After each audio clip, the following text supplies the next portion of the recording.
mutane. A wannan sabon zamani menene za a ce nasarorin da sunna ke samu a Najeriya da sauran kasashen Afirka, da kuma takaici menene kalubalen da ya fi damun malaman sunna?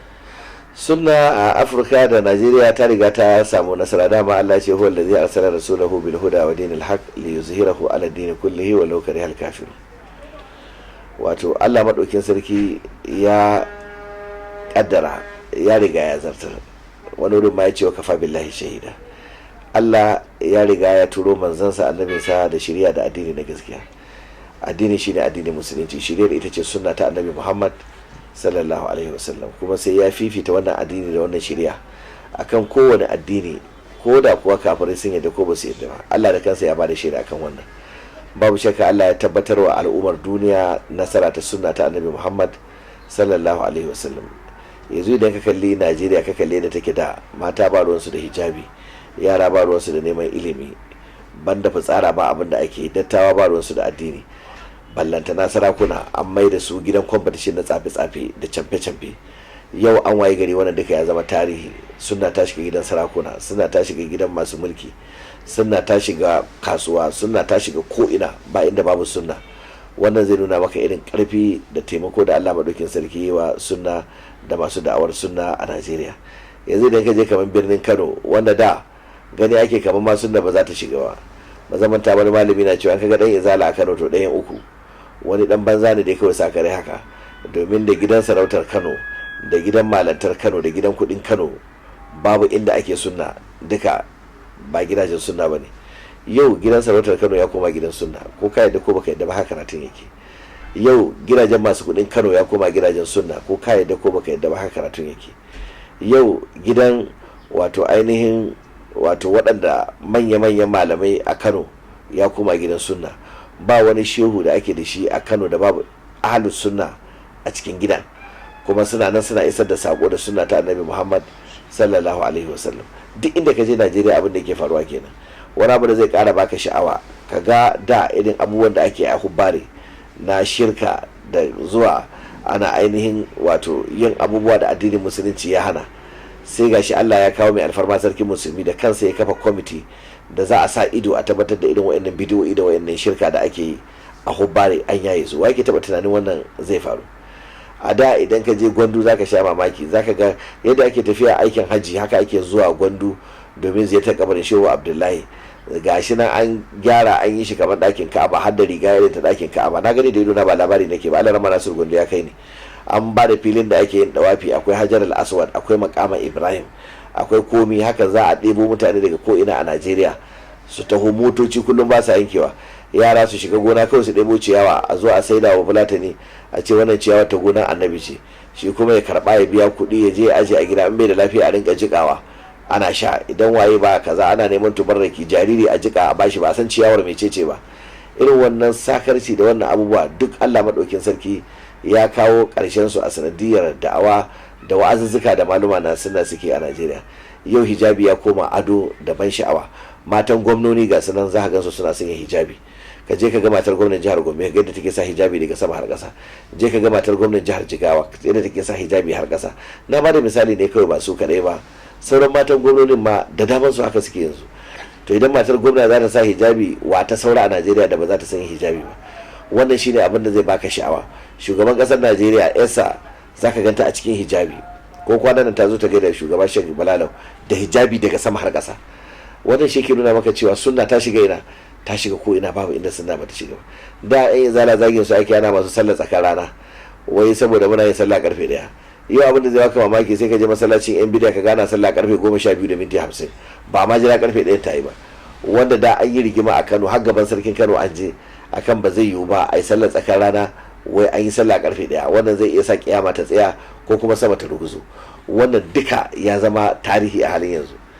Da idan ka kalli yadda al'umma take rayuwa, idan ka je Katsina za ka ɗauka cewa kowa ma kamar yana shan taba, tsofaffi, mata, dattawa, kowa busa sigari kawai yake yi. Amma yanzu ka je ka ga yadda abin ya zama da tsafta.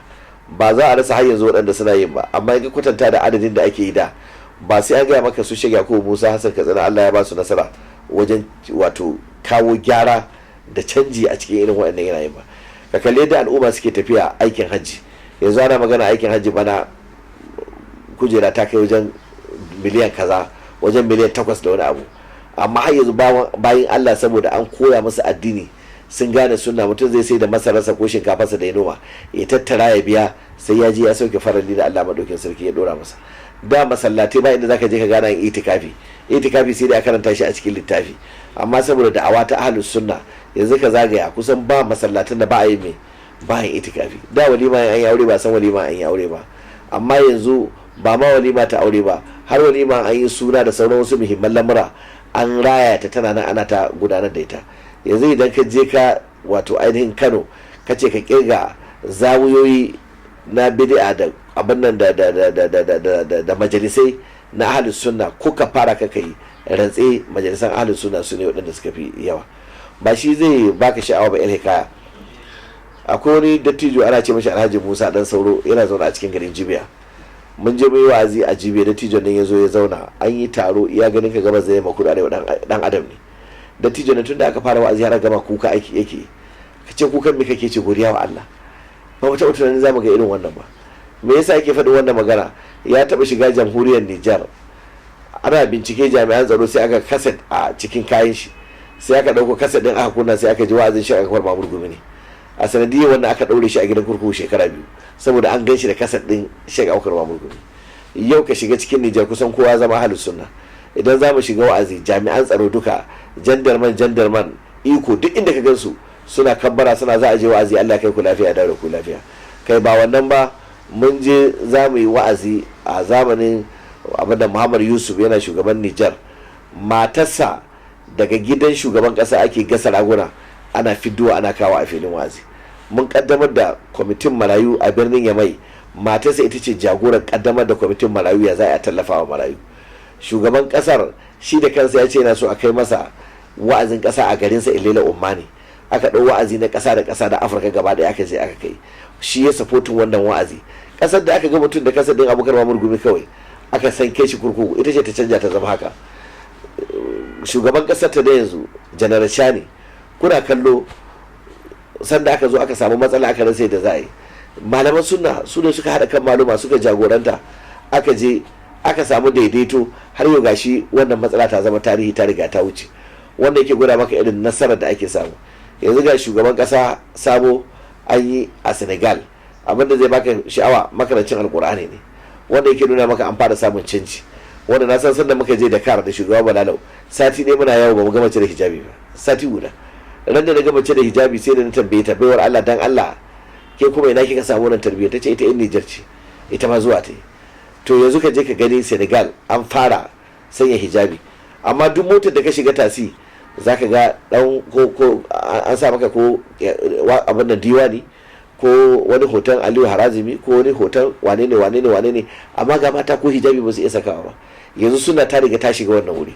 Ka je ka Ghana inda da shehu zai zo ya zauna, ana zuwa ana masa kirari, ana idon ka kamar na annabi, kafar ka kamar ta annabi, wane ne kamar na annabi. Yau wannan ya zama tarihi, babu wanda ya sai kawo wannan. Za mu je birnin Kumashi Darul Hadis, a yi wa'azi, a yi da'awa, a karantar da addini. Sunna ta mamaye ko ina yanzu, ba inda suna ba ta shiga ba. Kamaru inda da idan an haifi jariri, cikin hanyoyin taya jariri murna shi Allah ku cigiya a sanya masa a baki, shi ne a masa fatan alheri ya rayuwa mai kyau. Yau Kamaru ahlus sunna suna can sun cika ta, maluma da limamai na ahlus sunna ana ta da'awa ana karantarwa. Yanzu sunna ta mamaye ko ina, idan ka je an dora maka nemo dan bidiyo aiki ya same ka, da sarakunan su sun fahimci sunna. Abubuwa ko ina sunna ta tabbata, karfinta ya tabbata, kamar yadda nake gaya maka alkawari na Allah madaukin sarki. To balle ka je Ingila, balle ka je Europe, kaga aikin da kungiyoyi irin su sautin sunna Europe suke yi, wanda shugaban su Sheikh Bature yana zaune a birnin Birmingham, ko kuma Ahlul Athar suna nan a cikin birnin London, ba su da aiki banda da'awa da karantar da jama'a dini. Je America, je New York, je ka Mount Hope a Bronx, akwai kungiyar Ibadur Rahman, suna nan suna da'awa a America da North America. Je ka samu kungiyar ISNA, Islamic Society for North America, kungiya ce ta ahlus sunna, su Farfeso Imran, su Imam Majid, suna nan sun karaɗe in za su yi taro, har shugabannin America suna halartar tarurrukan su. Je Canada, duk shekara sai sun yi taro na ahlus sunna na duniya a cikin Canada. Je Australia, suna ta mamaye ko ina yanzu a duniya. Wani abu ne da muke wa Allah madaukin sarki godiya akan shi. Akan makalla a ƙarshe na ce watakila ba za a rasa kalubale ba.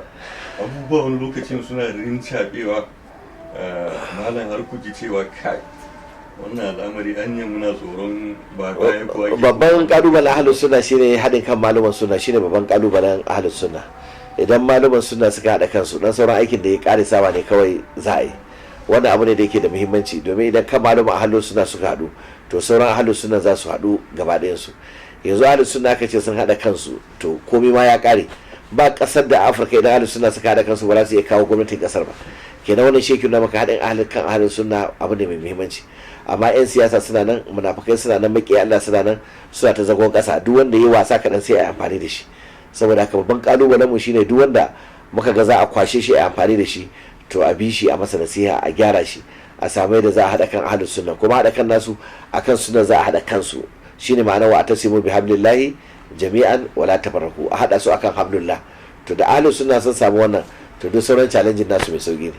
Alhamdulillah, wannan zan ta musamman da Sheikh Muhammad Kabir Haruna Gombe a nan Abuja, kuma kan muhimman al'amura. Insha Allah wata nan muka sake samun dama kar makalla za mu sake zantawa. Daidai ne wannan, daidai ne wannan. Kuma fatan alheri da kammala tafsirin azumin watan Ramadan na hijira 1445 da ke lafiya. Alhamdulillah, Allah ya maimaita ba da ya dawo da kai ka sake ci. Amin ya rab, amin ya rab, amin ya rab, amin ya rab. Allah, assalamu alaikum. Wa alaikum assalam wa rahmatullahi wa barakatuh.